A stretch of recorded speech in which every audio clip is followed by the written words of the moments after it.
Cet homme est un génie. Cet homme est un génie, c'est Mozart sur des skis. Oui, le 5 sur 5 pour Justine Brezin, c'est la folie dans les tribunes. C'était un martin pêcheur, et bien là c'est un martin tireur. Un drôle d'oiseau qui s'envole avec une carabine dans le dos. Il a oublié de mettre des balles dans ses chargeurs apparemment. C'est bien dommage. Bonjour à toutes et bonjour à tous et bienvenue dans ce nouvel épisode du podcast de Biathlon en live, votre podcast 100% biathlon, où nous allons revenir sur l'étape allemande de Ruppolding. Nous avons déjà passé la moitié de la saison, hors mondiaux, puisqu'il ne compte plus pour la quête du gros globe, et Julia Simon est en jaune, donc le moral est plutôt bon dans l'équipe. Je suis comme à l'accoutumée très bien accompagné avec Aurélie. Ça va Aurélie ? Ça va très bien, je te remercie. Cassandre est là également. Salut tout le monde. Salut Cassandre, tout va bien ? Bah écoute, très bien, comme tu disais, Julia Simon est en jaune, alors que demander de plus ? Exactement, et Romain aussi, tout va bien, le site marche fort. Ouais, bah avec Julia Simon ça aide, hein, forcément. Hein. Le site, on voit la vie en rose avec Julia Simon en jaune. Ouh. C'est parfait, ça commence bien. Bon, j'espère qu'on n'aura pas de coupure de courant pour cette émission. Hein, on va souhaiter que ça marche bien. Et c'est parti, jingle.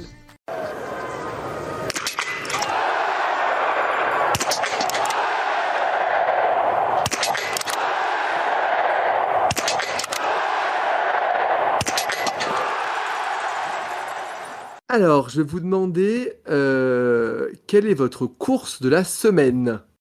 Pour moi, ça sera l'individuel femme qui a vraiment été surprenant dans le sens où l'individuel, en général, c'est pas le format favori et c'est pas non plus mon format favori.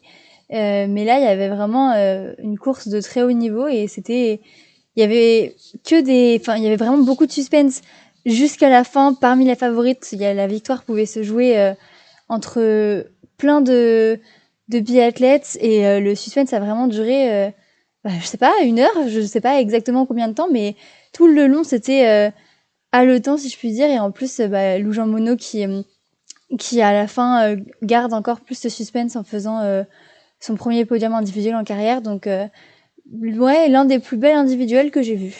Ok, super. T'as vibré. Ouais, carrément. Bah, je rejoins aussi Cassandre par rapport à ce choix. Une course de très très haut niveau, cet individuel, avec beaucoup de 15 sur 15, de filles qui allaient chercher le 20 sur 20 sur le dernier tir. Et il y a eu certaines qui ont lâché des balles, comme Julia Simon, Dorothea Wegerer, Tendrevold, qui a loupé sa dernière cible. Et t'as derrière Lou Jean Monod qui nous fait le 20 sur 20 et qui décroche son premier podium sur la Coupe du Monde. Donc non, c'était vraiment une chouette course à suivre. Franchement, ouais, c'était très très sympa. Et en plus, moi, je milite pas mal pour l'individuel, donc je suis content que cette course sorte du lot sur cette étape. Très bien, ouais, un des 3 individuels qui compte pour le classement, donc oui, c'est important. Aurélie, de ton côté ? Ma faveur va à la Mastart féminine parce que j'ai une préférence pour ce format de course à confrontation directe. Et puis j'ai trouvé les derniers tours assez relevés et sympathiques aussi. Et toi, Jérémy ? Eh ben, alors moi, je vais parler de l'individuel homme, du coup, parce que depuis le temps que je regarde le biathlon, c'est la première fois que je suis privé des images de course. C'était complètement inédit. Lunaire. Et ouais, vraiment lunaire, parce que tout d'un coup, au bout d'un quart d'heure, il y a la caméra sur la chaîne L'équipe de Pierre Esquer qui nous montre quelques images, qui nous fait de la radio au départ, pour nous dire, tel biathlète a mis sa première balle. Enfin, je trouvais que c'était, du coup, tout d'un coup, on était vraiment déplacés. Et c'était, ça devait pas être génial pour les biathlètes, je pense, avec des cibles qui n'étaient pas éclairées. Et voilà. Mais en termes de spectacle et de choses inattendues, je trouve que, voilà. Ça commençait l'étape de manière, on s'est dit, est-ce que ça va être toute l'étape le chaos comme ça, et puis finalement non. Mais pour relancer le débat qui avait un peu lieu. Est-ce que selon vous, il fallait annuler la course ou vous êtes content et vous trouvez normal qu'elle soit intégrée telle quelle? Ah, c'est compliqué parce que bon, j'étais pas sur place et je pense que les mieux placés, c'est les biathlètes hein, Bien sûr, pour ouais. avoir cet avis. Et la plupart, finalement, étaient pas forcément gênés. La plupart des avis, enfin des athlètes disaient que ça avait pas trop gêné par rapport à l'éclairage. Ça a un peu changé, mais ça n'a pas non plus joué énormément. Donc pour moi, si les athlètes sont pour la plupart pour que ça ne change pas, non. Bah après, faut me faire bien Claude se plaignait aussi, il me semble, des temps intermédiaires pas donnés par les coachs. Il y avait ça aussi par rapport en plus l'éclairage sur le pâtir où là, bah clairement, Quentin Surmaillet, il avait dit que bon, il voyait pas la différence. Mais bon, Fabien Claude, il avait l'air un peu plus remonté pour la lumière, mais aussi pour le fait qu'ils étaient moins informés sur la piste. Alors je sais pas à quel point ça a changé dans les équipes parce qu'il me semble que sur le stade, les chronos étaient quand même affichés, même si il y a un moment donné, enfin le data center ne marchait plus même pour les commentateurs, donc je sais pas à quel point ça a gêné, mais c'est vrai que pas avoir les chronos tout au long de la piste, je peux comprendre que ça gêne les biathlètes qu'on a l'habitude de courir avec. Oui, surtout sur ce format de course où le fait de partir plus tard, ça doit normalement nous aider à avoir les écarts avec ceux qui sont passés avant soi. Donc, ouais. Et toi, Aurélie, tu voulais ajouter quelque chose? Non, je voulais juste répliquer au fait que Johannes, lui, qui a fini premier, qui était parti tôt, lui disait que sa victoire, elle était un peu mitigée par le fait que voilà, lui avait pas vraiment eu Enfin, il sentait que sa victoire n'était pas totalement méritée par rapport au fait Oui, que plus oui, loin oui. derrière lui, ça avait plus peiné, voilà. Donc D'ailleurs, ça lui donnait, oui. c'est vrai, il proposait de redistribuer ses 90 points, d'ailleurs, aux autres biathlètes, ce qui était vraiment très Ouais, généreux de sa part. il en a tellement, il peut se le permettre, Oui. hein, il gagnera quand même à la fin de la saison.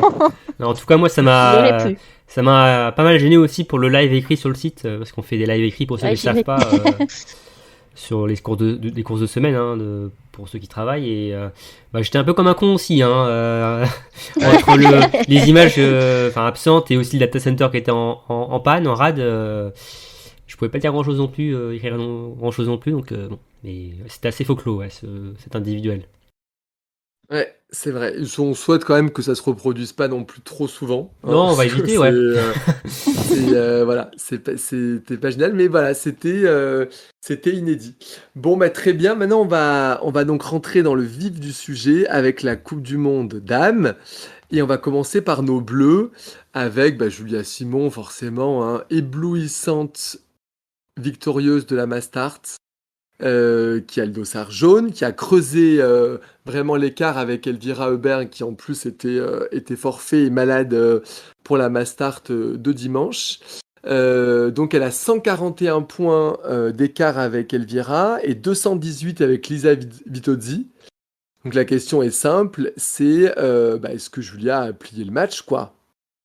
Non, quand même pas. On est encore loin du bout du tunnel, hein, pour le gros globe. 141 points, une victoire c'est 90 points. Si jamais Julia peut un peu aussi tomber malade, hein, Julia, hein, donc ça peut aller très vite dans un sens comme un autre. Et après, on voit quand même que la courbe s'est inversée avec Elvira, ça qui est intéressant. À Bokluka, c'était avantage Elvira. À Rupoling, c'est avantage Julia. Enfin, même sans parler, hein, du fait qu'elle était malade, hein, sur l'individuel, en tout cas, dans la dynamique, Julia semblait plus en forme. Et c'est ça aussi que je retiens, c'est que Julia, voilà, semble monter en régime sur ce mois de janvier. Et d'ailleurs aussi, du côté des Suédois, on est assez inquiet par rapport à l'étape d'Antols. Avec l'altitude, on n'est pas forcément rassuré sur cette étape étape italienne, pardon. Comment les athlètes vont réagir. Donc peut-être que oui, Julia peut peut-être plier le game à Antols, même si ce ne sera pas définitif forcément, hein, mathématiquement.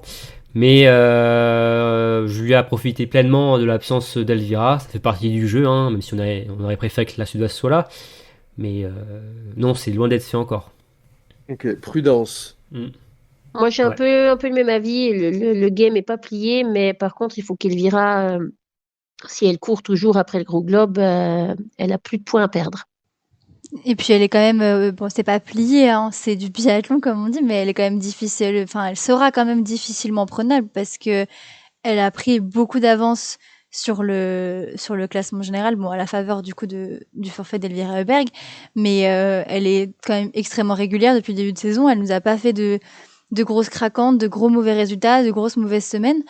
Donc même si Elvira revenait super forte et qu'elle gagnait quasiment tout, Julia serait, allez, on va dire deuxième derrière à chaque fois si on fait une caricature. Donc ça va quand même être très compliqué, je pense, pour Elvira Heuberg d'aller chercher Julia Simon. Et puis après, voilà, on n'est pas à l'abri d'une maladie, etc., etc. Mais elle est sur une très bonne voie quand même. Oui, c'est ça, on n'a pas l'impression qu'elle s'emballe et qu'elle commence à stresser de sa position de leader. On a l'impression qu'au contraire, ça lui donne une sorte d'assise et une confiance dans ses courses et qu'elle construit Ouais. tout ça très bien. Donc moi, c'est Mm. vrai que je suis quand même relativement optimiste sur une victoire finale. Il y a un Mm. petit côté Quentin de l'an dernier, je trouve, dans le fait de cette régularité dont tu parles, Cassandre. Moi, elle me fait Euh, elle me fait plutôt penser à Thierry Lecoff Ah l'année où oui, elle a gagné le ouais, Grand Globe, ouais. qui était un peu comme ça sur une vague où tout lui réussissait. Elle faisait des très belles courses chaque semaine, alors que Thierry, elle a aussi eu des hauts et des bas. Hein. Ça marchait pas toutes les étapes avant cette saison-là. Ou cette saison-là, je sais pas, elle était dans un bon flow où tout allait bien. Et je trouve que Julia est un peu dans le même état d'esprit. Enfin, en téléspectateur, c'est l'impression que ça me donne. Voilà. Mhm. D'ailleurs aussi la réussite avec Lisa Vitozzi, hein, qui a un problème de balle sur la Mastart, le dernier tir, ce qui lui permet finalement de ressortir avec l'italienne au dernier tour. Alors peut-être qu'elle Oui. aurait rattrapé après, elle était plus forte, mais ces secondes perdues de Lisa Vitozzi sur le dernier tir debout de la Mastart, ça lui permet finalement de ressortir avec elle alors qu'elle faisait un tour de pénalité. Il y a aussi la réussite, comme aussi à Johannes Beu chez les gars, avec des cordons sur pas mal de courses aussi. Voilà, tout va bien, c'est jusqu'au bout finalement, quasiment Voilà, mais pour les il leaders. paraît, il paraît que la chance, ça fait partie intégrale du talent d'un grand sportif. Mais bon, Ouais. ouais. Puis à chaque après-course aussi, elle le répète beaucoup. C'est son mantra, c'est un peu course après course. Et du coup, c'est ce qui lui fait se réussir aussi, d'être dans sa bulle à chaque fois, de faire sa course, de pas penser à son classement et à ce qui va se passer si elle fait pas une bonne course. C'est super dur de pas y penser, Ouais, mais elle a l'air de réussir un petit peu quand même à faire en se disant faut tout recommencer à chaque fois. En tout cas, elle essaye de maintenir cette mentalité. Mais ça va être intéressant à voir quand même après les mondiaux. Là, on va être dans la dernière ligne droite et on va voir comment va réagir Julia parce que là on est encore loin. Il y a les mondiaux qui arrivent. C'est le gros globe forcément est dans la tête, mais il y a un autre objectif aussi qui est là. Voire même la pression des mondiaux et puis du coup les performances. Oui, et peut-être que les mondiaux ont un résulte. impact aussi. On Ouais. sait que des fois les Jeux Ouais. Olympiques ont souvent un impact après sur la suite de l'hiver. Là, peut-être que ce sera la même chose aussi. Et voilà, le chemin est long encore, mais c'est en bonne voie pour Julia. Oui. Elle a fait plus de la moitié du parcours Voilà. en tête. C'est Donc, ça. à Elle l'a bien suivre, fait. ouais, tout à fait. On a Julia qui rit et Lou qui réalise un week-end. On a commencé à en parler avec l'individuel, mais qui claque ce podium, qui fait un relais très très solide. Et la question, c'est est-ce que elle est installée durablement sur le circuit de la Coupe du Monde? Est-ce que vous la voyez en futur cadre de l'équipe de France? Ah bah, carrément. Enfin, pour moi, même avant cette étape, elle était déjà bien installée dans cette équipe. Là, il y a vraiment plus de doute. C'est surtout, finalement, je retiens alors, le podium sur l'individuel, ok, mais son relais, je trouve que... on a la future Nanas, quoi. Enfin, c'est la Nanas de nouvelle version, un peu. Alors, ça reste Lou, mais on a trouvé notre analyse Basecamp pour lancer l'équipe de France sur les relais et avoir cette place, ça aide aussi à consolider justement aussi cette place sur la Coupe du Monde. Oui, parce qu'on a besoin d'elle. Voilà, on a besoin bien d'elle. sûr. Ouais. Tout à fait, voilà. Donc c'est une assurance tout risque quasiment maintenant pour commencer les relais. Forcément on aura besoin d'elle sur les prochains relais et dans les looks qui nous c'est sur l'individuel qui nous fait un 20 sur 20, ce qui n'est peut-être pas forcément surprenant. Enfin, on sait qu'elle est performante, mais elle l'a fait ce que n'ont pas fait les autres leaders. Et on l'a dit, hein, Tendrevold, Jacques ont toutes craqué sur le dernier tir avec une faute. Non, enfin, c'est une ascension assez spectaculaire hein, quand même pour Lou, hein, qui plafonnait un peu sur les derniers hivers. Voilà, elle s'installait quand même durablement sur les BU Cup. Et puis là, voilà, elle a fait sa préparation avec l'équipe A cet été et elle a franchi plusieurs paliers et avec ce magnifique podium. Non, franchement, très très impressionné par Lou qui a été le temps d'une course deuxième française du général devant Anaïs. Alors Anaïs est passé devant, il me semble, hein, après la mass start. Mais non, bah franchement, oui, bah, évidemment Juste devant. que Lou, juste devant, 11e et 12e. Elle est juste devant. Ouais. Mais Lou, ouais, très très impressionné. Et après, va falloir continuer comme ça. Et c'est peut-être notre Marie-Laure Brunet aussi, en quelque sorte, qui va. Enfin, c'est un mélange de Marie-Laure Brunet, Anaïs Pescon, Lou Jean Monod, en fait, peut-être. Pour le moment. Voilà, On va voir comment si elles peuvent avoir la même carrière que ces deux filles-là, enfin, j'espère que ça mènera mieux que leur Marie-Laure Brunet quand même pour Lou, mais c'est très très prometteur pour Lou et un bel avenir pour elle, j'espère aussi en Coupe du Monde et j'en doute pas. Et puis elle l'a fait, comme tu disais, le 20 sur 20, et elle l'a fait alors qu'elle partait derrière, elle savait ce qu'elle jouait. C'est pas, elle partait pas devant sans pression en se disant bon, je vais faire mon 20 sur 20, je vais faire ma course. Elle savait ce qu'elle jouait, elle savait qu'elle jouait en podium. Et bah, c'est d'autant plus difficile de réussir le 20 sur 20 dans ces conditions. Et puis même, on en parlait déjà un peu dans les podcasts précédents, mais sur la Mastart, elle fait le même tir que Sophie Chevaux et elle finit juste derrière. Alors oui, elle se fait prendre un peu de temps à ski par Sophie Chevaux qui est meilleure skieuse, mais elle tient vraiment le coup à ski et elle ne cesse de s'améliorer, quoi, quand même. C'est surtout aussi le fait que Sophie perde du temps sur le pas de tir. C'est là aussi où est la différence par rapport à ça. Mais après, elle est qu'à 20 secondes en temps de ski. Elle est très régulière sur les temps de ski quand même, Lou. Hein. Elle a vachement progressé de ce côté-là.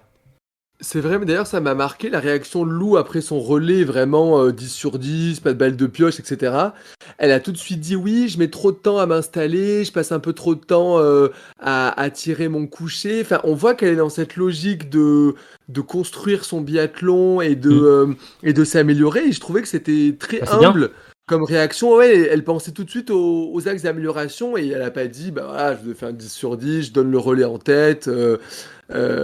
Voilà, j'ai tout de suite trouvé cette démarche vraiment intéressante. Ouais, toujours dans l'optique de progresser, voilà, de trouver des détails pour gagner quelques secondes. Et elle disait, je crois aussi qu'elle se sentait encore pas capable de pouvoir jouer un podium sur un sprint ou même sur un format comme le 7,5 km. C'est vrai que c'est plus compliqué, encore un peu compliqué de lutter face à des athlètes plus rapides qu'elle sur un format plus court, mais vu sa progression, ça peut venir prochainement, peut-être l'année prochaine aussi, si elle passe encore un très bon été à continuer cette progression, mais c'est un sacré, elle a fait un sacré pas en avant, Lou, là. Ouais, c'est une sacrée année pour elle. Alors je vais vous proposer quelques faits marquants de cette étape, et vous allez me dire ce que vous avez envie de retenir parmi tout ça. Il y a déjà le beau podium d'Anaïs Chevalier-Boucher sur la Mastart, donc 3e. Il y a Chloé Chevalier qui réalise un relais vraiment très solide avec un 10 sur 10 et une Mastart intéressante. Il y a Caroline Colombo qui fait une 22e place, qui est sa meilleure perf depuis sa 6e place à Contiolati. Ou Sophie Chauveau qui réalise une étape compliquée, comme on le sait, qui a connu un relais difficile qui allait tourner sur la note pénalité. Qu'est-ce que vous choisissez ? Moi, j'ai choisi Chloé Chevalier parce qu'effectivement, comme tu l'as dit, elle a fait un relais très solide. Elle a fait vraiment un très très joli tir. Elle a fait tout parfait. Et j'aurais pas. Enfin, de l'équipe. T'as pas fait mieux. J'aurais peut-être fait mieux, je sais pas, mais non, mais en tout cas de l'équipe, c'est pas forcément sur elle que je comptais sur ce relais, si tu veux. Donc je suis agréablement surprise et bravo. Je lui souhaite de faire des tirs aussi assurés, rapides et propres et précis en course individuelle. Ouais, son debout, il était incroyable. Ouais, rapide et précis, Ah oui, quoi. oui. Ah ouais. Ah oui, Il vraiment. est ouais. rapide en plus. Enfin, c'est pas son habitude. Mais c'est bien en plus, ça. Ce qui est intéressant, c'est qu'elle a enchaîné avec la Mastart avec une très bonne course, Oui. ce qu'elle n'arrivait pas à faire souvent, hein, enchaîner des courses. Donc ouais, c'est un bon week-end quand même pour Chloé de ce côté-là. Hein. Ouais, c'est bien positif. Ouais, c'est bien pour vrai. elle, ouais. Je suis content parce que on parle Puis souvent même son qu'à... individuel était Ouais, bon aussi. Hein. ouais, c'est ça, ouais. On parlait qu'à plafonner et tout. Là, voilà, elle s'est montrée plutôt à son avantage sur cette étape-là de repolling. Maintenant, pour Chloé, ce serait bien qu'elle réussisse à enchaîner à Antols avant les mondiaux. Ce serait intéressant aussi de ce côté-là. Mais non, ça fait plaisir de voir Chloé lâcher ses balles sur le debout. Voilà, ça fait plaisir à voir.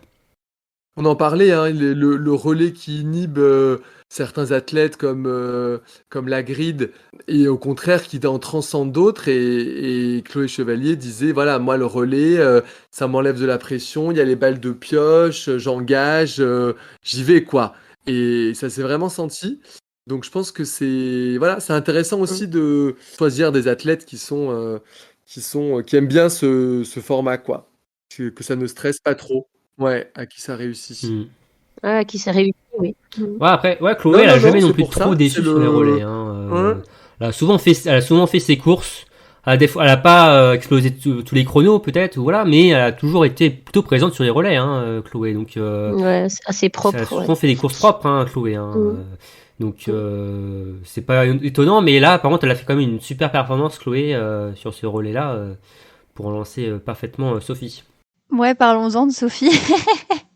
Parce que du coup, tu nous demandais les faits marquants un petit peu. Moi, je retiens parmi ce que tu as dit, ce qui m'a particulièrement marqué, c'est Sophie Chevaux. Alors déjà, si elle n'a pas fait de très très bonnes courses individuelles, même sur l'individuel justement, elle fait déjà 5 fautes. Elle n'a pas fait un tir sans faute. Donc c'était déjà un peu compliqué quand même dès l'individuel. Et puis Sophie, on l'arrête pas de le répéter, mais elle est émotive. Et là, on a un peu vu les limites de son émotivité, parce qu'autant au Grand Bornand, on l'a vu émotive et réussir. Là, on l'a vu émotive et rater sur le relais. Alors voilà, ils l'ont répété maintes et maintes fois sur l'équipe. C'est son premier relais. Enfin, faut pas lui en vouloir entre guillemets. Mais le fait est qu'elle a quand même fait 2 tours de pénalité sur son deuxième tir. Elle a utilisé 6 pioches. Enfin, déjà 3 sur le coucher. C'était très compliqué. Donc c'est ce qui m'a particulièrement marqué sur ce week-end. Après, il faut relativiser dans le sens où elle nous a fait des semaines incroyables depuis le Grand Bornand, mais elle reste jeune et friable aussi du côté émotion. Elle va sans doute évoluer de ce côté-là et avoir l'expérience d'autres relais.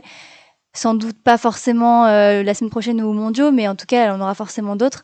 Et ce qui va lui permettre normalement de les réussir après. Enfin, on en parlait pendant le relais. Hein. Enfin, ça se sentait malheureusement pour Sophie. J'étais pas confiant de la configuration de la Ouais, course. Oui, Romain l'a senti venir, Ouais. oui. Il l'a annoncé juste avant. Non, Ça va pas bien se passer. Elle avait tout à perdre sur cette course finalement. Enfin, sur son relais, elle avait tout à perdre. Avec 40 secondes d'avance sur tout le monde, avec Martelsbourg, Rosland à ses trousses. Et en plus, je l'avais dit aussi avant, faut pas qu'elle se retrouve avec Rosland sur le pas de tir. Voilà. Bingo. Et elle s'est fait avoir par le rythme de Martelsbourg. Hein. Ce qui est normal aussi, hein, voilà. Le rythme ou la présence, tout simplement, c'est une grande dame, quoi. Enfin, je veux dire, le charisme d'avoir une gagnante du Grand Globe juste à côté qui tire, ça doit inhiber quand même.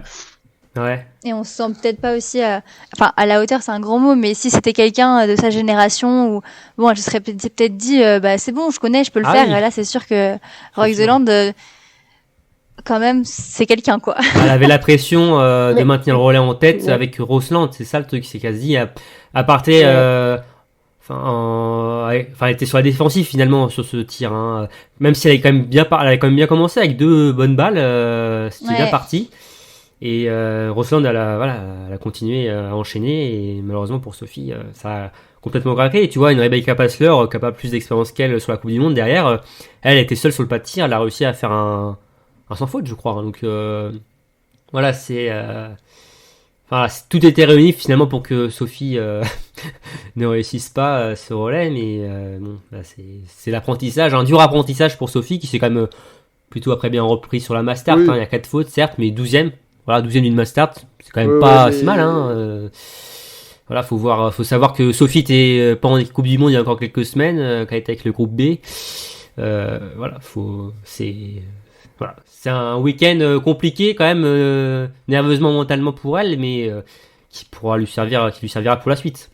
Oui, puis l'équipe de France est plutôt dans le fait de redonner sa chance. Moi, je suis persuadé qu'elle aura sa chance à un autre moment sur un autre relais de réaliser des belles choses. Donc, c'est vraiment pas rédhibitoire. C'était une. Oh bah, Euh, oui. Parce que si tous les gens qui avaient planté un relais ne pouvaient plus ne Non, participer mais bien plus à des sûr. relais, il n'y aurait personne quasiment, hein, parce que tout le monde, à un moment ou à un autre, et même pas forcément des cas Sophie Chevaux où c'est son premier relais, il y a des biathlètes expérimentés qui plantent des relais, ça leur arrive aussi, et c'est un non-événement, on va dire. Puis c'est Emilien Jacquelin qui en ratait pas mal aussi à une période Oui, l'année dernière. Oui, il y a 2-3 c'est ans, vrai, ouais. c'est vrai. Ouais, puis il les enchaînait, enfin, c'était pas qu'une fois, quoi. Ouais, ou Emile Svensson qui a fait une Sophie Chevaux qui arrive au JO en tête, en avance pour la Norvège, et puis qui plante son dernier tir et la Norvège finit 4e. Enfin, je veux dire, ça arrive, quoi. Et là, c'était pas un jeune biathlète, c'était un grand biathlète. Donc, Ouais, même Martin, ça arrive, c'est comme Martin ça. en 2019 au Mondial Ouais. d'Östersund aussi, hein, qui plante le relais français alors qu'on avait le podium. Et voilà, ça arrive à tout le monde. Hein, voilà, et Sophie, c'était son premier Ça arrive à relais. tout le monde. Non, voilà, faut qu'elle apprenne aussi de ça et qu'elle revienne plus forte sur le prochain. Mais par contre, que Lou et Chloé ne fassent pas aussi bien le boulot, par contre, avant, quoi. Voilà, Ouais. en fait, c'est un peu de leur faute aussi, hein, trop d'avance. à Lou et Non, mais Chloé. trop Hein. d'avance, c'est trop de pression. Un peu moins. Ouais. Voilà, bah oui, voilà. Elles avaient mis Franchement, vraiment une grosse pression, là. franchement, les filles, pas cool, hein. Et du coup, pour vous, ce relais nous donne un peu la composition pour les mondiaux. Pensez que c'est à peu près calé, cette histoire? Ouais, je pense Bah que là, ouais. pour moi, il n'y a plus trop de surprises. Hein. Le match pouvait se jouer entre Chloé et Sophie. Là, pour la dernière relayeuse, la dernière place, pour moi, voilà, Chloé a pris un ascendant, enfin, un avantage définitif sur Sophie et avec Lou et Julia et Anaïs. Pour moi, il n'y a plus de doute par rapport à ça. Après, on va voir hein, si à Antol, s'ils mettent le relais. La compo pour les mondiaux, pour faire les derniers réglages et voilà, pour voir si tout fonctionne, même si bon, bah, après, les athlètes d'expérience, je pense qu'elles n'ont pas forcément besoin de ça, hein, mais ou si elles font encore tourner, par exemple Anaïs Chevalier, hein, elle a participé au relais, ce qui n'était pas le cas de Julia, si Anaïs donc va faire ce relais à Antol, c'est donc laisser la place à peut-être encore à Sophie ou à Julia. Et, Mais surtout qu'elle avait annoncé jouer les mondiaux, Anaïs Chevalier-Boucher, donc ouais, à voir. ça serait pas non plus totalement déconnant de la voir faire une impasse sur le relais. Quoi. Mais pour moi, il n'y a plus trop de doutes sur la compo française. Un petit mot quand même sur Anaïs Chevalier-Boucher qui fait une très belle Mastart et qui donc prend la 3e place de cette course. On a vu quand même le petit regard de dépit à la fin, forcément, de voilà, de pas avoir réussi à tenir le dernier tour. Mais ça fait plaisir de la voir sur le podium. Je trouve elle monte en puissance quelque part à l'approche des mondiaux. Et donc, voilà, c'est intéressant. Toujours Anaïs. Et un petit J'ai mot. l'impression qu'elle gère. Oui. J'ai l'impression qu'elle gère un peu Comme au sa JO saison, l'an dernier. Elle a une manière de se Ouais. préparer, elle se connaît bien, et je pense qu'elle va arriver en forme aux mondiaux. Ouais, je la sens bien, Anaïs. Ça, ils sont quand elle a des trous d'air par certains moments. Alors là, elle fait pas peut-être des résultats au top, souvent comme elle pouvait faire les dernières années. Et, par contre, elle pouvait s'effondrer. Là, elle fait souvent autour du top 20, top 10, et après il y a quelques podiums là. Mais elle semble voilà, tenir la forme sur la saison, et je trouve ça plutôt intéressant de ce côté-là. Ouais, tout à fait. Et un petit mot sur Caroline Colombo, donc, qui est notre 6e française, qui a eu un peu de mal lors de cette étape, et que vous voyez quand même rester sur la Coupe du Monde. Il n'y a pas de risque de descente.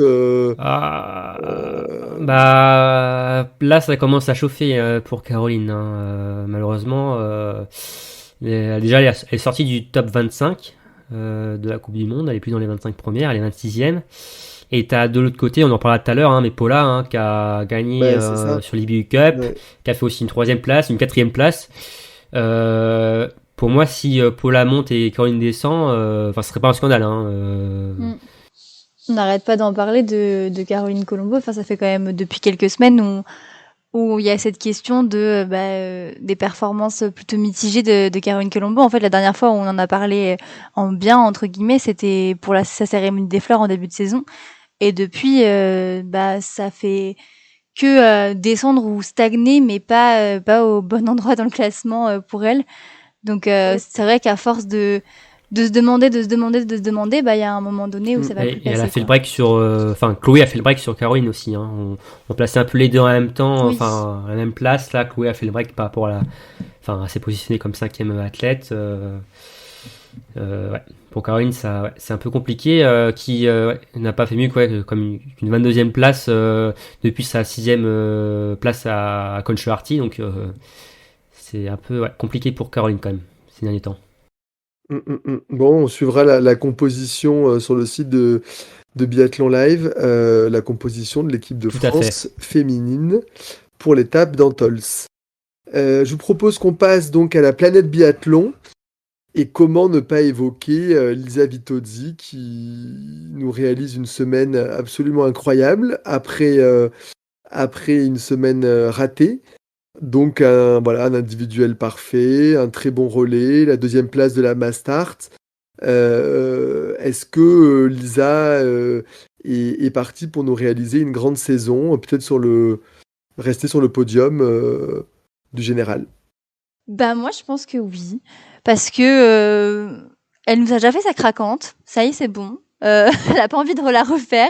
Là elle a prouvé qu'elle avait les capacités de revenir sur plusieurs courses d'affilée, sur les relais mais pas que, sur l'individuel, sur la Mastart où elle a carrément bien géré même où elle a perdu un peu de temps sur Julia dans le 4e tour du coup, mais on a vu à la fin qu'elle avait bien géré parce qu'elle a essayé de relancer dans la bosse, de faire une attaque sur Julia. Donc elle avait plutôt géré ses forces pour essayer de s'imposer. Et au final, elle aurait peut-être pu s'imposer sans son problème avec ses cartouches, son chargeur à la fin. Sur le dernier tir, sur la dernière balle. Donc moi, je pense qu'elle va continuer sur sa lancée. Déjà, depuis le début de saison, c'était nettement mieux. Et elle est retombée une fois dans ses travers, mais pas deux. Ouais. je pense que c'était vraiment c'était une occasion. Enfin, c'était un événement qui aura pas, je sais pas comment, je trouve pas mon mot, mais qui aura été un événement sans suite, quoi. Qui va pas continuer. Et pour moi, elle va continuer sur sa lancée du début de saison et de cette semaine. Donc, du coup. Ouais, tu vois que quand tout va pour Lisa, hein, fait partie des meilleurs biathlètes de la planète. Hein. C'est ce qui a été frustrant ces dernières années. Hein. On connaissait son potentiel, son niveau, et l'avoir ses tirs complètement ratés, c'était d'une frustration incroyable. Donc ça fait plaisir de l'avoir à ce niveau-là. Et quand tout va bien, son individuel est exceptionnel. Sa Mastart est aussi très très bonne. Son relais est impeccable. Franchement, c'est du haut niveau. Hein. Donc, oui, puis j'espère, oui, pour elle, après... Elle est quand même très belle à regarder skier. Je trouve qu'elle a un style à elle, une manière de skier, de tirer aussi. Ouais, un peu à la Martin Fourcade, le ski, la classe, je trouve, elle aimait beaucoup Martin, donc c'est pas mal inspiré, je crois, et c'est pas mal, une belle envergure. Ouais, je trouve que, oui, je suis tout à fait d'accord. Ouais. Un peu aérien. Ouais. Tout à fait, ouais. Mais, tu sens aussi sur le pas de tir, quand tout va bien, impérial. Oui, elle peut enchaîner 50 cibles sans problème. C'est du très très haut niveau. Et heureusement que Julia a quelques points d'avance sur elle, hein, parce que si Lisa reste à ce niveau-là, ça va être du costaud. Oui. Mais bon, Julia a quand même un petit ascendant sur Lisa, on l'a vu sur la Mastart. Et puis en plus, derrière... Oui, vas-y. Juste, en plus, maintenant, on peut la comparer un peu plus avec Elvira, parce qu'Elvira a loupé une course aussi, donc comme ça, les deux sont à peu près à égalité. Et en termes de points, du coup, leur classement va vraiment être comparable, quoi. Ok, pour Lisa, sur laquelle nous fondons beaucoup d'espoir. En revanche, du Pas trop côté non plus, des... hein. Non, mais pour une place sur le podium, hein, je Mais non, précise, on l'aime bien, hein. Lisa, hein, Oui, mais- non, mais bon, mais la oui. première place, on y croit pour Julia. Parlons un peu des Suédoises, parce que il y a une statistique assez incroyable. C'est qu'il faut remonter à mars 2020 et l'étape de Kontiolahti pour trouver une étape où on n'a ni Suédoise ni Suédois sur le podium. Une étape complètement ratée. Bon, l'absence d'Elvira sur la Masters, mais au-delà de ça, Anna, sa grande sœur, semble pas dans une forme incroyable. Et puis, bon, ben voilà. Est-ce que vous pensez que ça va revenir ou c'est un peu problématique? Parce que les Suédois, on les connaît, ils commencent toujours très fort et puis ça finit un peu Bah, c'est en ça, eau de hein. boudin. Et donc C'est ça. Ils ont pas commencé particulièrement fort cette saison, ceci dit. Hein. Ouais, Oui, cette encore, année, ouais. Ouais. Oui. Mais Bah, il y avait 2 victoires suédoises sur le premier individuel, mais c'est moins qu'à ouais. l'accoutumée quand Et même. puis bon, après c'est un peu faussé quand même parce que je pense qu'Elvira, on va pas l'enterrer. Hein. Je pense elle est là pour rester Oui, à jouer devant. Et puis mais c'est vrai que c'est un peu peut-être l'arbre qui cache la forêt. Mais ouais, je sais On a pas. un peu revu quand même Samuelson sur la Mastart, Oui. à noter. Mais bon, Et puis quand tu vois que tu le mets premier relayeur sur le relais, c'est qu'il y a un petit ouais, souci c'est quand qu'il y a même. un Hein, souci. Lynn Person fait pas non plus des mauvais résultats, ça va. mais Mais c'est quand même mais bon. moins. Bah ouais, Enfin, c'est ouais. ouais, Je sais. Vous êtes dur quand Mais- même, hein. Bah non, mais parce que Sur on... la- enfin, on la met quand même souvent Sur en la avant. déroute suédoise, Anna Heuberg, elle fait pas une mauvaise semaine, quoi, par Ouais, exemple. enfin, au niveau de Anna Heuberg, de son statut, quand même, on peut attendre plus. Ouais. Je trouve, sur ce Oui, week-end on et peut en même sur attendre l'ensemble de la plus. saison. Après, C'est quand même hyper décevant. elle fait quand même 2 cérémonies des fleurs, c'est pas non plus Ouais, mais bon, sur la déconnant. Mastart, t'as quand Elle même. revient de maladie, tu Sur la vois. Mastart, t'as enfin, quand même bon. Elvira en moins, t'as Denise Herman en moins, t'as Martelsbourg-Rosland en moins, t'as 3 leaders en moins, donc. Ouais, mais elle revient aussi. Enfin, on sait pas à quel point. Après, sur l'ensemble de la saison, c'est vrai que les Suédois et les Suédoises sont un peu en deçà, à part Elvira Heuberg. Mais sur cette étape-ci en particulier, je trouve que plutôt Anna Heuberg a plutôt fait une bonne semaine, considérant qu'elle revenait de maladie, de 3 semaines de pause. Et ouais, elle m'a pas spécialement déçue. Ouais, mais Anna, Après, tu l'aurais vu. Enfin, tu l'aurais vu. Elle est quoi? Elle est autour de 10e, non, du classement général. ouais, c'est ça. Tu l'aurais Ouais. vu. Enfin, en début de saison, tu la voyais si loin? Enfin, moi, je 10e la voyais exactement, ouais. jouer. Ouais. Ouais, je la voyais plutôt dans le top 5 en tout cas. Mais et puis ouais, je l'avais mis sur le top 3, hein, je crois, du podium. Hein. et puis Elvira, on était tous d'accord pour dire qu'elle allait dominer.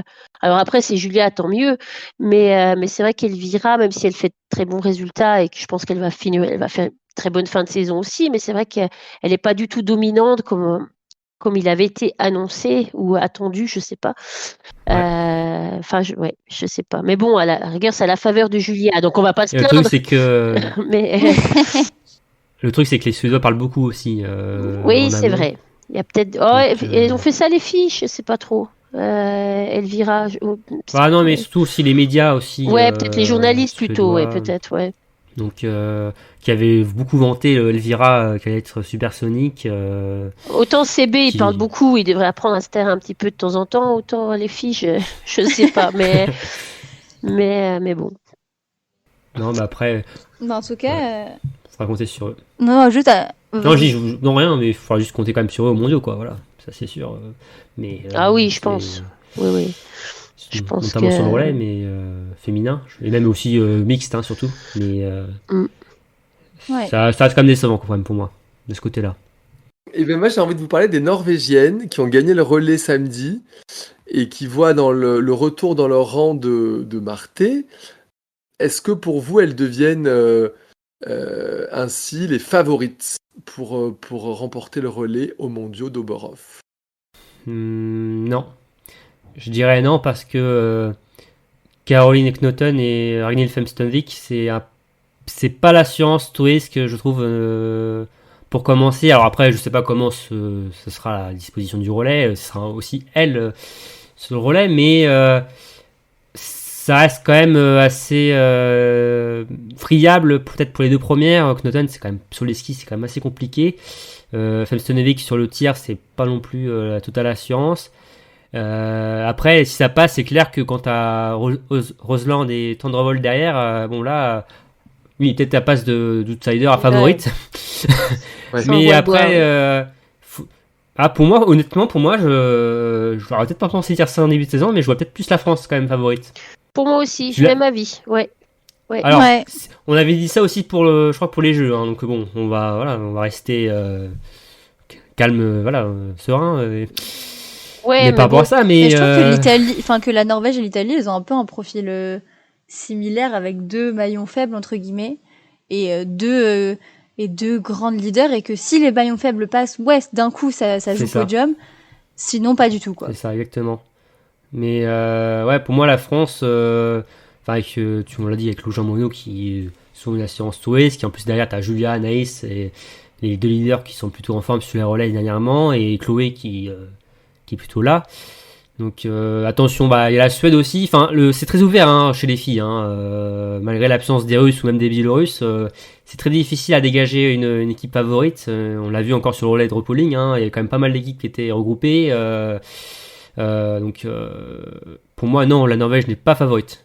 Oui, c'est ça. Puis il y a eu beaucoup d'équipes différentes qui ont gagné les relais cette année Ah chez les oui, tout à féminines. fait. Hein. Il y a trois teams différentes. On a une diversité, voilà. Donc c'est pas évidemment la même chose chez les hommes, mais du coup ça laisse beaucoup de suspense. Moi je trouve quand même que elles peuvent. Ça dépend aussi de Marthe dans quelle forme elle sera, parce qu'elle est capable de remonter un relais très mal parti. Si elle est numéro 3, elle peut aussi finir un relais de manière éclatante, donc ça dépend un peu, parce que là, comme vous l'avez dit, elle a fait l'impasse sur la Mastart, ça veut dire qu'elle se reconstruit, mais petit à petit. Donc voilà, on verra dans quelle forme elle est aussi aux mondiaux, et dans quelle forme est Julia aussi, pour terminer un relais. Ça serait beau un final Elvira-Julia Marteux, hein, sur un dernier tour. Ouais. Ce serait pas ça, mal. Ou Ingrid, Ça vend du peut-être, rêve. parce que Ah, Ingrid a Ingrid, fini ouais, elle maintenant les finit relais. bien. Hein. Ouais. A fini les relais maintenant, Ingrid. Hein. Bouche Donc, ouverte, Ingrid. Non, avec langue tendue. Langue Langue tendue, pendue. ça serait. C'est vrai qu'on a envie d'avoir du suspense dans ces relais et les hommes nous en donnent pas. Donc, pour l'instant. Les Norvégiens Pour ne nous en l'instant, donnent pas. Pour le moment. Et c'est vrai que c'est toujours chouette les équipes qui les attendent sur l'air d'arriver, la célébration entre les biathlètes et tout. Je trouve que voilà, ça c'est assez unique. Et en France, on adore les relais, Ouais. hein, donc c'est un peu un truc. Ouais, Oui, le puis relais, d'accord. le relais féminin est à l'image de la Coupe du Monde féminine, hein, de toute façon ouverte. Donc c'est difficile de faire un prono sur cette course pour les mondiaux, mais en tout cas, ouais, il y a plusieurs équipes qui peuvent rêver de remporter ce titre mondial à Oberhof, dont la France, qu'on place un petit peu en tête, mais on reste prudent quand même. On a appris des dernières années. Ouais, mais en tout cas, on coche ce relais femmes du 18 février. Voilà. Ouais. Il y aura le relais homme et le relais femmes le même jour. Ça va être une belle journée, je pense. Intéressante. Ouais. Est-ce que vous avez envie de mettre une performance en avant là du côté des athlètes féminines? Bah, du coup, sur la lancée du relais, les Suissesses, on disait que c'était super ouvert chez les féminines. Bah, les Suissesses qui font 4e sur un enchaînement de circonstances, pourquoi pas monter sur la boîte. Hein. Après, bon, voilà, il manquait Elvira chez la Suède, il manquait Julia pour la France, mais en tout cas pas forcément aux mondiaux, mais sur d'autres relais dans la saison, elles pourront peut-être faire une belle perf. Moi, je vais enchaîner sur le relais suisse, hein, avec moi, je voulais mettre en avant le relais d'Ami Basarga, qui a lancé les Suissesses et qui a fait un super relais, hein, qui a lancé sa coéquipière Aïta Gasparin à seulement 4 secondes 5 hein, de la France. Donc d'ailleurs je disais sur le dernier tour on avait Lou Jean Monod et Ami Basarga qui étaient ensemble. J'ai l'impression d'être au championnat d'Europe, revenu quelques temps en arrière, mais non c'était bien en Coupe du Monde et super relais David Basarga et même de l'ensemble de l'équipe, hein, comme a dit Cassandre. Et je voulais aussi mettre en avant le très beau week-end de la groenlandaise Yukalek Stelmark, qui a terminé 21e de l'individuel et qui lui a permis de participer à la Mastart. Et oui. Elle a pris une 28e place. Hein. On l'a vu dès le début, c'était compliqué pour elle sur les skis, mais voilà, c'était déjà énorme de la voir sur cette course. D'ailleurs, je crois que elle s'entraîne avec un team norvégien, un club norvégien, la groenlandaise. Donc voilà, donc non, super performance pour elle. Oui, parce que précisons qu'au biathlon, les Groenlandais ne font pas partie du Danemark, enfin ne courent sous leur couleur groenlandaise et pas sous les couleurs danoises. Donc c'est intéressant de voir ce petit pays bien représenté, effectivement. Par c'est un grand pays, le Groenland. Hein, mais, oui, mais petit en termes de biathlon pour l'instant, c'était pas... ou même de densité de population, ça reste un tout petit pays. C'est ça. Toi, Aurélie, tu voulais nous reparler peut-être du relais suédois qui t'a déçu. Ouais, moi je reste sur les relais et les Suédois où pour le coup plutôt une contre-performance où même s'il n'y avait pas eu le virage, j'attendais quand même. Je voyais ce relais suédois quand même arriver plus haut. Ouais. Il me semble qu'ils sont à la 7e place ou 8e. 7e, c'est juste à la France. La France. Et je pense qu'ils avaient quand même les moyens et les armes de faire mieux, mais bon, un peu à l'image de... Ouais, enfin bon, bref, on a déjà parlé des Suédois, mais bon, voilà, c'est le relais suédois qui était... Elle a une dent contre les Suédois. Non, mais non. Même pas. On sait aussi la rivalité entre les Norvégiens et les Suédois, voilà. C'est ça. Oui, moi je suis pas norvégienne, moi je suis pas concernée. Merci beaucoup. On va passer maintenant à la Coupe du Monde masculine. On va parler des Bleus d'abord et j'ai envie de vous demander qu'est-ce qui vous a marqué cette semaine pour les Bleus à Ruhpolding.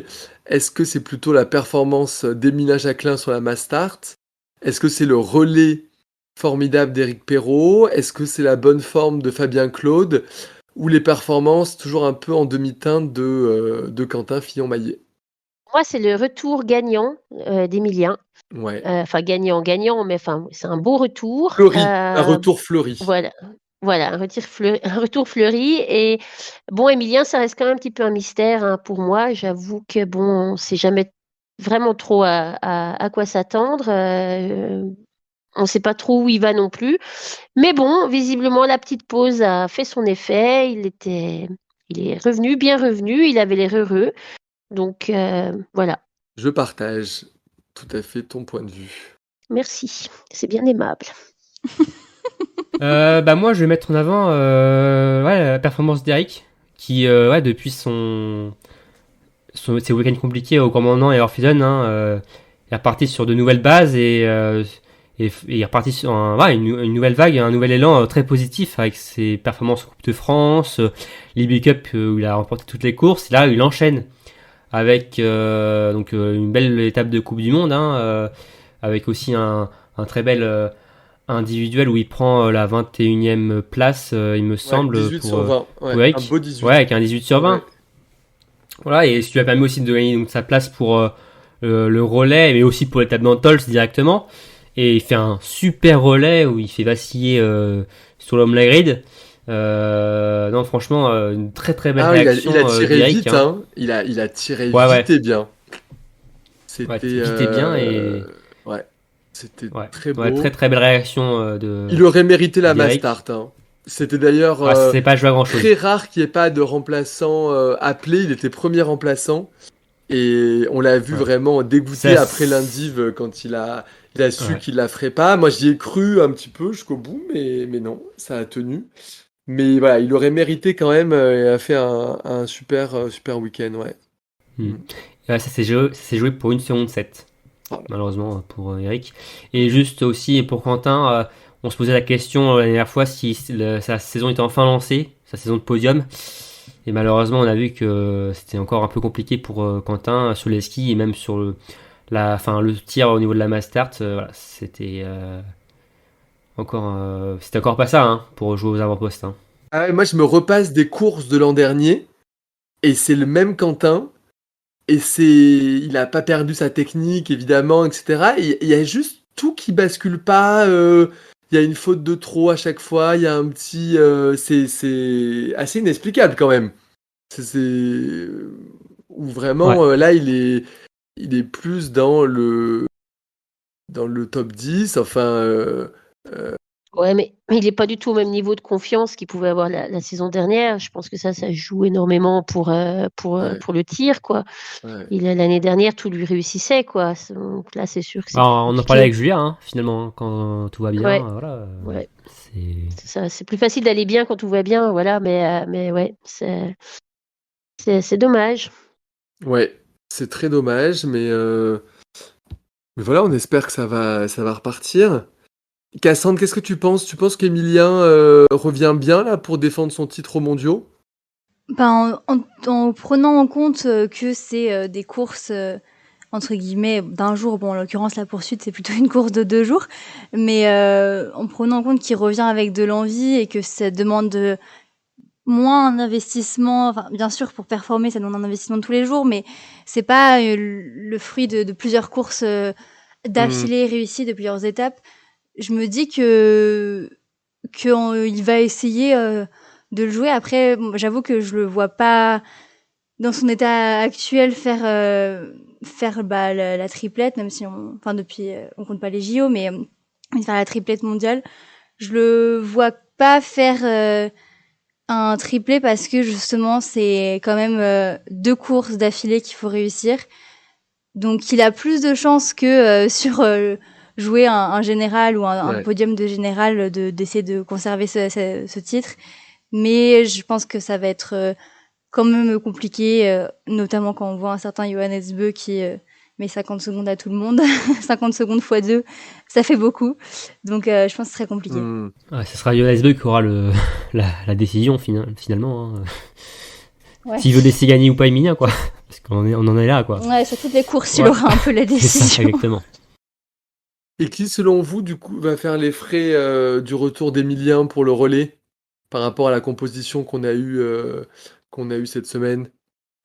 Bah, je dirais plutôt la performance d'Eric.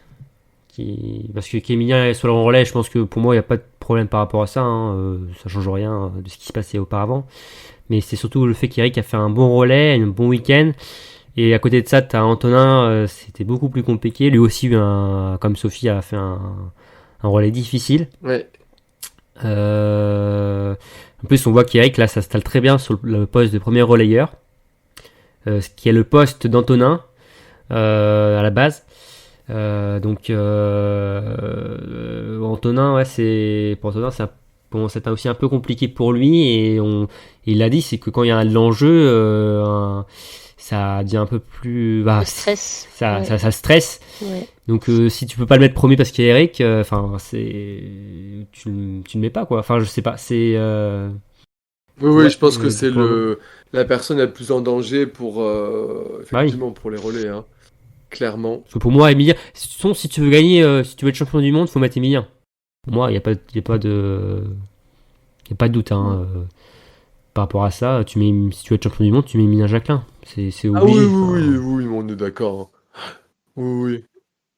Donc, voilà. Pour moi, il y aura Emilien sans souci et ça se jouera entre Eric et Antonin.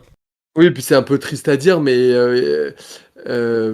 Éric Perrault, c'est aussi préparer l'avenir, c'est le mettre aussi pour les futures Ouais. échéances, etc. Alors qu'Antonin, bah, voilà, est plutôt sur la pente descendante. Et donc peut-être que le choix des entraîneurs, ça va être de commencer à préparer des relais et dans des moments comme les mondiaux où c'est crucial. Mais et si on fait pas les relais des mondiaux, après, pour les JO, enfin bref, c'est tout un... Bah, après, Eric, surtout sur la Coupe du Monde, il faut le préparer à cela. Après, sur les mondiaux. Enfin, après, tout dépendra aussi des premières courses sur le sprint et la poursuite aux mondiaux, parce que les Bleus auront 5 quotas. Donc, Eric et Antonin. Bah non, du coup, enfin, ça va jouer sur Antols sera révélateur de savoir qui entre les deux pourra déjà jouer, être aligné sur le sprint et la poursuite. Et ça sera aussi sans doute important par rapport à la composition du relais. Ouais. Donc voilà. Franchement, il faudra encore attendre l'étape d'Antols pour vraiment avoir un verdict final par rapport à ça. Tout à fait. Un petit mot sur Oscar Lombardo et Emilien Claude, qui ont fait une semaine bien chargée entre début de semaine en Coupe du Monde et fin de semaine en IBU Cup. Vous trouvez que c'est bien, ça, ces semaines un peu à double entrée? Totalement, ouais, totalement. Parce que ça leur permet de courir. Il n'y a pas de la place pour tout le monde sur la Coupe du Monde. Et en plus, là, c'était Mastart, donc encore moins de place pour tout le monde.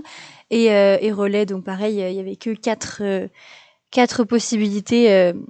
Et donc, du coup, l'absence d'Emilien Jacquelin a permis de faire un peu gagner complètement au mérite. C'était compliqué de décider entre Oscar Lombardo, Emilien Claude et Eric Perrault qui fait monter pour sur la Coupe du Monde, qui faire participer au relais, qui faire redescendre en DBU Cup.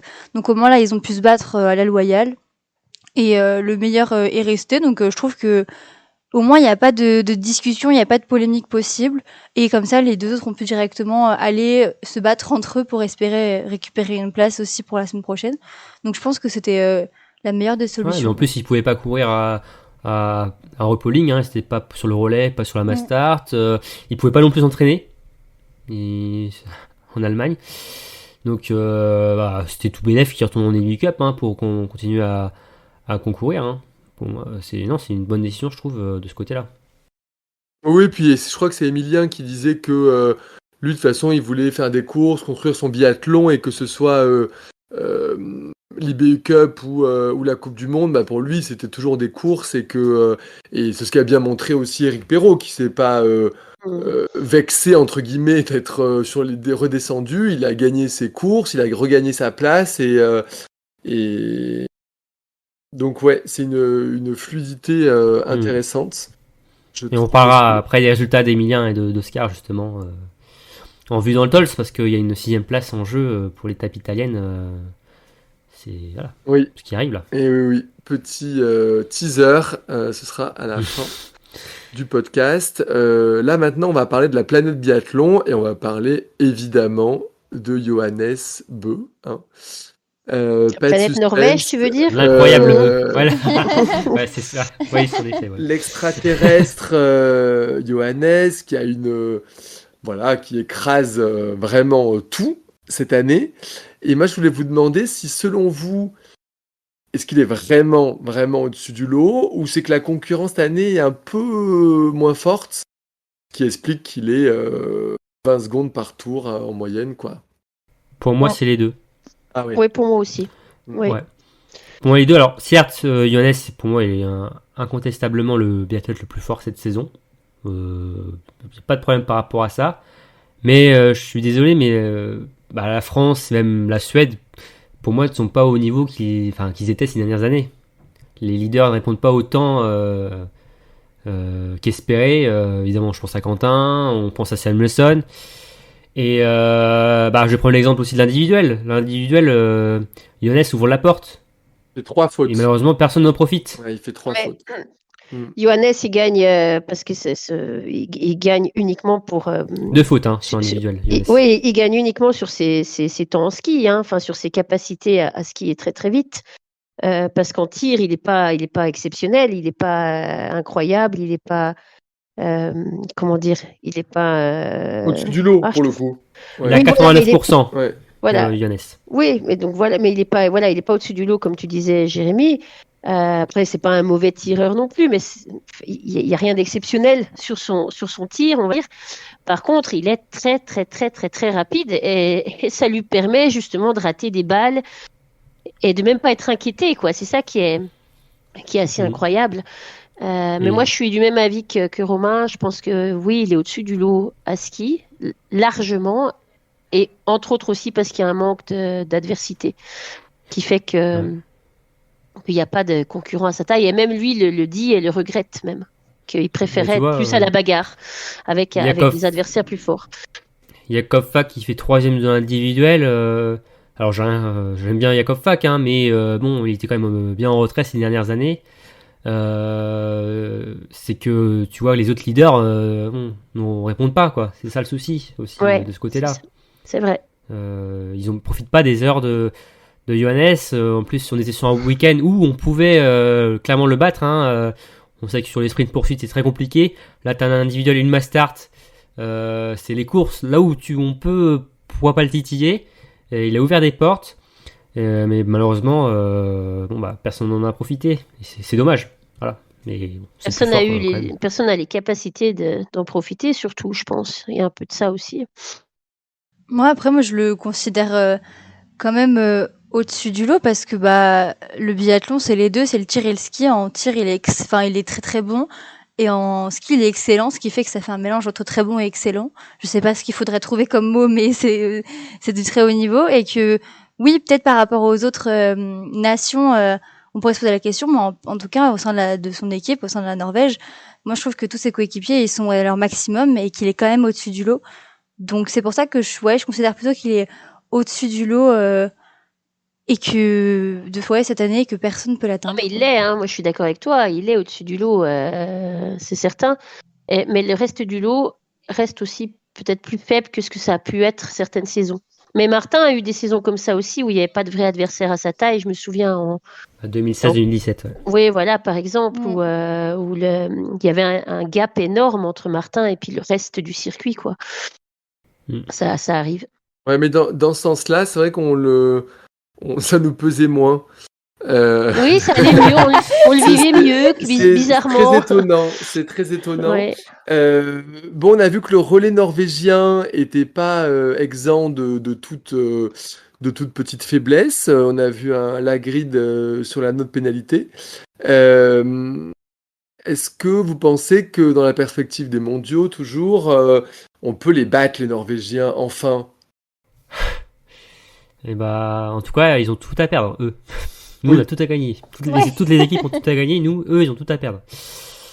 Donc, après, sur une course d'un jour, on sait jamais. Mais c'est compliqué quand même. Enfin, Ça va être dur, hein. Ça va être dur. Ça va être Tu compliqué. vois, même ce tour-là qui fait un relais très difficile et ils finissent quand même avec je sais pas combien de secondes d'avance où Younes peut fumer la pipe dans le Ouais. dernier tour, saluer le public.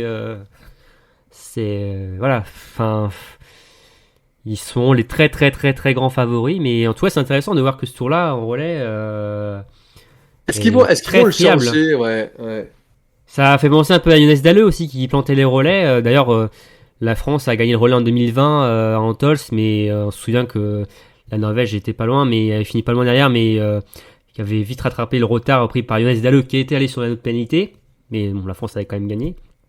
Mais ce tour-là est retombé dans ses travers de Pékin mais bon, il l'a dit, ça n'a hein. pas suffi. Il a dit que depuis le relais des JO, ça l'angoissait, quoi, les relais. Et c'est même Björn Dahlem qui lui a dit, mais il faut qu'il avance, il faut qu'il passe à autre chose et qu'il arrête. Mais ce que je comprends pas, moi je trouve qu'à l'inverse, il devrait être relax. Il sait que même avec des tours de pénalité, il y a l'équipe Oui. derrière qui lui ramène l'or à la fin quand même. Donc je me dis, il pourrait le prendre plus à la cool, se dire bon ça va, il y a les camarades derrière qui de toute façon vont aller me placer sur la première marche. Tu vois, il pourrait le prendre comme ça si tu veux. Se dire, bon, allez. Après, il le prend dans le sens où il veut être au même niveau que ses coéquipiers. Je sais bien. Et surtout qu'il est au même niveau. Il est même au-dessus de certains autres. Donc c'est vrai que mais il doit se mettre une pression de dingue, je sais pas. Mais quant à la perspective d'être favori, les 4 du relais, ils sont 4 premiers de la Mastart, quoi. Ouais. Donc, forcément, à partir de là, tu dis, ok, Ouais. ça. Vu comme ça, je pense que Cassandre a clos la discussion. Je vous dis au revoir. On verra. Pas cool, hein. Non, on va quand même citer une autre belle perf du week-end qui vous aurait marqué. Pour continuer avec les Norvégiens, moi j'ai bien aimé la semaine de Christiansen. Alors c'est pas une surprise, mais il a fait le show sur la Mastart. Il fait deuxième. Donc il a essayé de tenir Johannes, il a essayé de le battre. Il a même fait un post Instagram en disant qu'il aurait bien aimé que les mains de Hulk Mm. soient pour lui. Malheureusement, ça s'est pas fait. Mais il a joué le jeu de Johannes Beu et il a bien joué le jeu en le tenant dès le premier tour et en faisant la course quasiment avec lui. Et sur l'individuel, il fait également deuxième, toujours derrière Johannes Beu, mais il fait deuxième quand même. Et puis il fait un bon relais. Donc ouais, très très bonne semaine de Christian. Il fait des poèmes aussi, Christiansen, ce qui Oui, est pas en le plus. cas, qui est pas le cas de tous les biathlètes de son équipe. Donc ouais, je suis d'accord, un beau Vettelé. Moi, je voulais mettre en avant le retour de Vytautas Strolia dans la cérémonie des fleurs. Ouais. Et en Le terminant grand 6ème de la Lituanien. Mastart. Ouais. Ouais, qu'on n'avait pas trop vu depuis le début de l'hiver. Et qui, bon là, ressurgit en ce milieu de mois de janvier. Et aussi, je voulais mettre en avant le bon relais finlandais sur la course masculine. Alors certes, ils finissent 8ème, mais faut se rappeler qu'après le tir debout du 3ème relayeur, ils étaient 3ème Et oui. devant la France. Ouais. Donc franchement une super perf d'eux, même une bonne semaine sur les courses individuelles, et on les a vus. Donc non, je voulais mettre ça en avant pour du côté des Finlandais. Et les Finlandais, sans, c'est pas là, dans le relais, si je dis pas Et de en bêtises. plus, Ouais. qui est malade, ouais. Et moi, je voulais mettre en avant la performance de Jakob Falk, qu'on voit pas tous les week-ends. Parfois même, on le voit pas, presque pas une saison, mais qui est quand même toujours là et qui arrive à. T'en as un peu parlé tout à l'heure, Romain. Donc c'est vrai qu'il y a peut-être un manque d'adversité. C'est peut-être pour ça qu'il est là, mais en tout cas, Tant mieux pour lui, il est toujours là. Et Il en a profité. il en a profité à raison. Mm. Et en plus, ça a l'air d'être un biathlète plutôt sympathique. Ah oui, très sympa, ouais. Ouais. Bon, bah parfait, je crois qu'on a fait le tour de la Coupe du Monde. Il est l'heure de passer à l'IBU Cup avec Romain. Et oui, alors l'IBU Cup qui avait lieu à Pokluka ces derniers jours. Alors Pokluka qui avait organisé l'étape de Coupe du Monde précédente. À la base, l'étape du IBU Cup devait avoir lieu à Harbour, mais faute de neige, l'IBU a décidé de déplacer l'événement en Slovénie. Alors, en ce qui concerne le gros des résultats, on en a parlé, mais le très beau week-end de Paula Beauté, qui a fini 3ème de l'individuel court, 4ème du sprint et première du deuxième sprint. Enfin, il y avait 2 sprints samedi et dimanche, mais en tout cas, gros week-end de la Vosgène. C'était d'ailleurs son premier succès en IBU Cup, et peut-être donc d'ailleurs qu'elle a gagné sa place pour la Coupe du Monde à Antols. On va le savoir prochainement. Et d'ailleurs sur cette course, sur ce deuxième sprint, on peut noter aussi la belle 4ème place de Camille Bennett, donc qui a alterné le bon et moins bon ce début d'hiver. C'était un peu compliqué pour elle, mais j'espère que pour elle, donc ça va la relancer en vue des championnats d'Europe qui arrivent prochainement. Sinon, je vais pas vous étonner, mais bon, encore et toujours une domination norvégienne chez les garçons. Ouais, ça change pas que de la Coupe du Monde, avec un triplé et 2 doublés, donc une double victoire de Sindre Jorde et la victoire aussi de Vebjørn Sørum. Mais bon, heureusement aussi que Lucas Frager, l'allemand, était là pour éviter les triplés, parce que à chaque fois t'avais 2-3 Norvégiens qui étaient aussi à 4-5e place sur les courses individuelles. Donc l'allemand nous sauve d'une razzia totale norvégienne sur les courses masculines. Donc Lucas. Voilà, exactement. Tout à fait. Et sinon, on peut aussi noter la première victoire en IBU Cup pour l'italienne Anna Renthaler sur l'individuel court. Et sinon, pour parler des performances françaises chez les garçons, pour notamment Emilien et Oscar, gros avantage à Oscar, qui a terminé premier français sur toutes les courses, en tout cas sur les 2 sprints, en étant 7ème et 13ème. Pour Emilien Claude, ça a été plus compliqué, qui n'a pas terminé le premier sprint, qui se sentait pas forcément très bien, je crois, mais c'était pas forcément bien parti de toute façon, et qui a terminé 22ème du deuxième sprint. Donc on va dire dans la quête du 6ème ticket pour Antols, gros avantage pour Oscar. Après, le staff français n'est pas obligé de prendre un 5ème élément, mais on verra ça prochainement. Ce serait aussi dommage de ne pas mettre quand même un 6ème homme. Et sinon, pour un point sur le général, le classement homme est dominé par André Stroheim, qui devance 2 de ses coéquipiers. Le premier français, c'est Oscar Lombardo, qui est 6ème. Et sinon, chez les dames, c'est Gillian Guigona Ouais. qui est pour le moment première, qui est en tête. Et on peut noter aussi qu'il y a 4 Françaises dans les 7 premières de ce général. Et sinon, le prochain rendez-vous, ce sera donc le prochain rendez-vous IBU Cup, ce sera les championnats d'Europe à Lenzerheide en Suisse. Ce sera du 25 janvier au 29. Donc, À suivre rendez-vous sur important. Biathlon Live et la chaîne L'équipe, du coup. Voilà, les images sur la chaîne L'équipe, l'écrit sur Biathlon Live, tout à fait. Super, il y a également en ce moment des Jeux mondiaux universitaires à Lake Placid, aux États-Unis. Oui, aux États-Unis, tout à fait. C'est des courses qui sont réservées aux étudiants donc, du monde entier. Et donc il y a un beau programme et ça a commencé samedi soir en France avec un individuel et on a une médaille de bronze avec Axel Garnier qui a pris la 3e place. Sinon il y a aussi en jeu en lice Thibaut Fréchard qui a terminé 23e et chez les filles Pauline Machu 7e et Anna Blanc 10e. Et sinon la suite du programme, il y aura des relais mixtes simples, des sprints, des poursuites et des mass start. Et enfin un relais mixte simple. Et donc un programme les résultats que vous pourrez retrouver évidemment sur notre site. Génial. Et on va terminer avec la prochaine étape de Coupe du Monde avec Cassandre. Et oui, la semaine prochaine, on se retrouve à Antols. Est-ce que l'air d'altitude italien aura raison de Johannes Bö? C'est la question. Bon, je suis pas sûr, hein. On verra bien. Pas sûr. Pas sûr du tout. Mais en tout cas, on se retrouve dès jeudi 19 janvier à 14h30 pour le sprint femmes. Le vendredi, on aura à 14h30 également le sprint homme. 21 janvier, le samedi, jour de poursuite. 13h poursuite femmes, 15h poursuite hommes.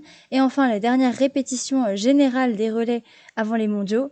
22 janvier, donc le dimanche, 11h45, relais femmes.